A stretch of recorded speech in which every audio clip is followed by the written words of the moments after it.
God spoke to me, and I love it. I love when God speaks to me. I used to ask so much, like, God, please, please, please talk to me. I want this answer. I'm trying to figure out this. I want to know this. I want to know that. I'm sure you can relate to me in asking God and wanting him to speak to you. I don't know if you're like me and just ask, like, I don't even want anything, Father, aside from, I just want you to talk to me. I want to know what it's like. I want to know when it's you, so that way I don't get myself confused, because I have tried to sit there and just not think and just focus on God and get an answer, right?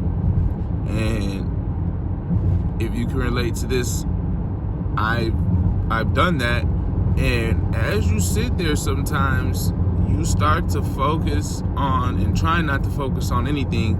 You start to think, oh, you'll hear something. A random person will just scream, yes, out of nowhere. And then you're just like, oh, does that mean God's telling me yes there? And it's like, it can get challenging or a little bit complicated if you don't have the patience and you don't have the knowledge to know that it's him.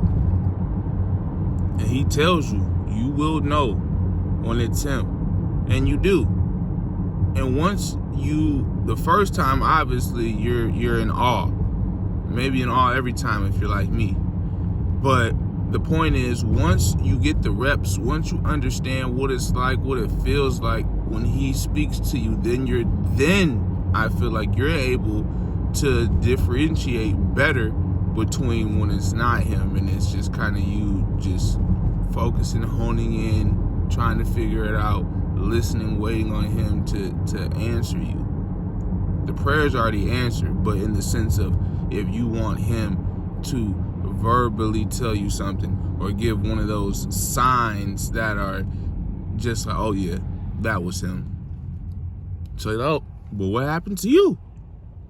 That's a beautiful question. So God spoke to me, and it wasn't the best, but it is, because it was of a creator being a protective father for me.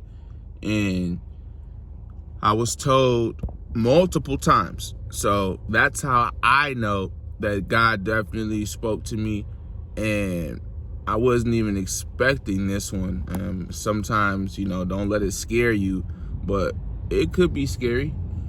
I fear no man, only God alone. Jesus in the man form, I fear him, that man, no other man.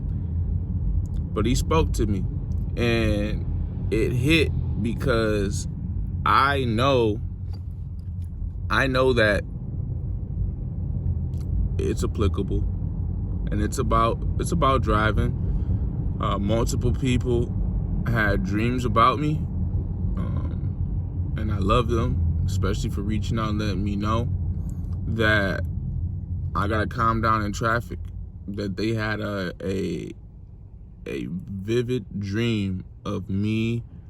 I wouldn't say cutting up in traffic, but what I got out of both of the visions that were shared with me, is the common denominator was me being somewhat, I guess you would say, aggressive on the road, in the sense of blowing my horn, or usually how I am. I'm not really aggressive in the sense of I'm starting things, but I'll blow my horn if people are cutting me off or doing funny business on the road, and then I hold my own. So it was told to me, hey, you're blowing the horn, you ended up getting out of the vehicle, you guys are going back and forth, right? And they even mentioned, things of harm being involved. I don't want to say certain, words here on the channel, things of that nature, but weapon. And we got busy. So it was almost like, God letting me know, hey, you only have one life. Let's not waste it, and or let's not risk it, and or put your freedom and or harm someone else or jeopardize their freedom. I know it's crazy, right? We never think of the accusers, But as followers of Christ, we gotta try to think about everyone, pray for everyone, even our enemies. So let's calm it down, young man, because I really do. I get there sometimes. I got there this morning. That's what reminded me I had to catch myself. I wanted to blow my horn at this lady who cut me off and then proceeded to let everybody else go in front. Where is that energy? If you're like, let's go. That's one thing I used to not be able to stand, is somebody who would hop in front of you and go slow.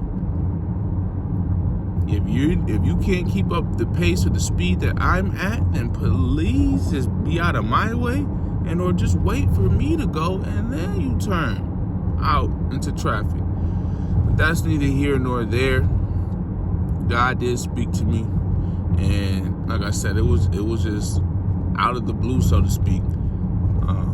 I would, obviously we wanted that. Hey, play this number. Hey, we got some big time money coming your way, and you got the knowledge to make it grow and maintain it and build it, brother. No, it wasn't one of those messages. It was one of those, hey, you better knock it off and calm down in traffic, because you don't want to meet your make it early, brother.